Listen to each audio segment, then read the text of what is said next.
International political economy और global inequality मौजूदा दौर के अहम तरीन मौज़ूआत में से एक है। ये मज़मून इस बात का मुताला करता है कि आलमी सतह पर सियासत और मईशत एक दूसरे से किस तरह जुड़ी हुई हैं और ये ताल्लुक दुनिया में दौलत, वसाइल और ताकत की गैर मुसावी तक़सीम को किस तरह मुतासिर करता है। इंटरनेशनल पॉलिटिकल इकोनॉमी, जिसे मुख्तसरन IPE कहा जाता है, इस बात का जायजा लेती है कि रियासतें, आलमी इदारे, कसीरुल कौमी कंपनियां और मालियाती निज़ाम आलमी मईशत को किस तरह तश्कील देते हैं। इसमें तिजारत, सरमायाकारी, कर्जाजात, तरक्की, आलमी मालियाती निज़ाम और मुआशी ताकत जैसे अवामिल शामिल होते हैं। दूसरी जानिब ग्लोबल इनइक्वालिटी से मुराद दुनिया में अमीर और गरीब ममालिक के दरमियान बढ़ता हुआ फ़र्क और ममालिक के अंदर दौलत की गैर मुसावी तक़सीम है। आज की दुनिया में चंद तरक्की याफ्ता ममालिक आलमी दौलत, टेक्नोलॉजी और मालियाती इदारों पर नुमाया कंट्रोल रखते हैं, जबकि बहुत से तरक्की पजीर ममालिक गुर्बत, बेरोज़गारी, कमज़ोर इंफ्रास्ट्रक्चर और कर्जों के बोझ का सामना कर रहे हैं। इस अदम मुसावात की जड़ें तारीख में पैवस्त हैं। नौ आबादियाती दौर में यूरोपी ताकतों ने एशिया, अफ्रीका और लातीनी अमेरिका से खाम माल कम कीमत पर हासिल किया और तैयार शुदा अशिया महंगे दामों फरोख्त की। इस अमल ने एक ऐसा इन्हसारी निज़ाम कायम किया जिसके असरात आज भी नजर आते हैं।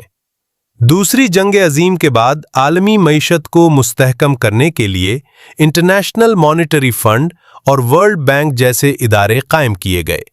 इन इदारों का मकसद माली इस्तेहकाम और तरक्याती मंसूबों की मुआवनत था। ताहम नाक़दीन के मुताबिक इन इदारों की कर्जाजाती शराइत जैसे किफ़ायत शुआरी और निजकारी बाज़ औक़ात तरक्की पजीर ममालिक में समाजी मसाइल और गुर्बत में इजाफे का सबब बनती हैं। कर्ज़ों की अदायगी के बायस हुकूमतों के पास तालीम, सेहत और समाजी बहबूद पर खर्च करने के लिए महदूद वसाइल रह जाते हैं। आलमी तिजारत भी अदम मुसावात में अहम किरदार अदा करती है। वर्ल्ड ट्रेड ऑर्गेनाइजेशन आलमी तिजारती कवानीन मुरत्तब करती है। नज़रियाती तौर पर आज़ाद तिजारत मुआशी तरक्की का बायस बनती है, लेकिन अमली तौर पर इसके फ़वायद बराबर तक़सीम नहीं होते। तरक्की याफ्ता ममालिक अक्सर अपनी सनतों को सब्सिडी और टैरिफ के ज़रिए तहफ़्फ़ुज़ फराहम करते हैं, जबकि तरक्की पजीर ममालिक को अपनी मंडियाँ खोलने पर मजबूर किया जाता है। इससे मुसाबकती अदम तवाज़ुन पैदा होता है। कसीरुल कौमी कंपनियां भी आलमी सियासी मईशत में अहम असर रखती हैं। ये कंपनियां मुख्तलिफ ममालिक में पैदावार और तरसील का निज़ाम चलाती हैं।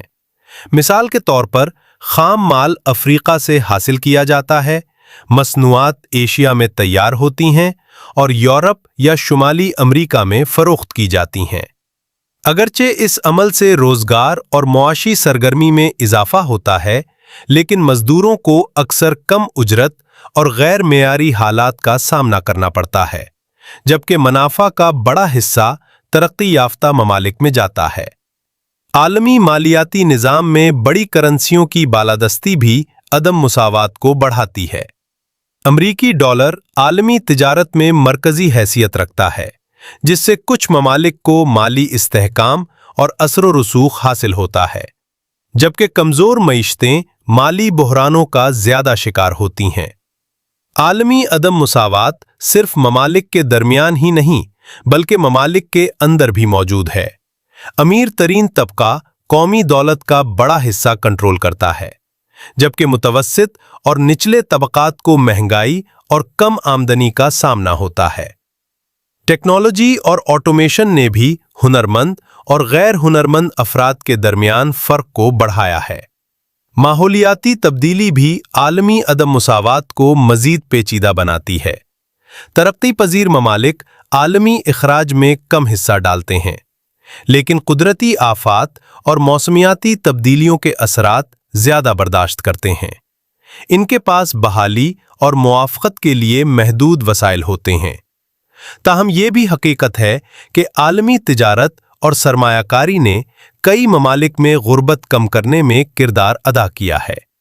چین اور بھارت جیسے ممالک نے عالمی منڈی میں شمولیت کے ذریعے کروڑوں افراد کو غربت سے نکالا ہے۔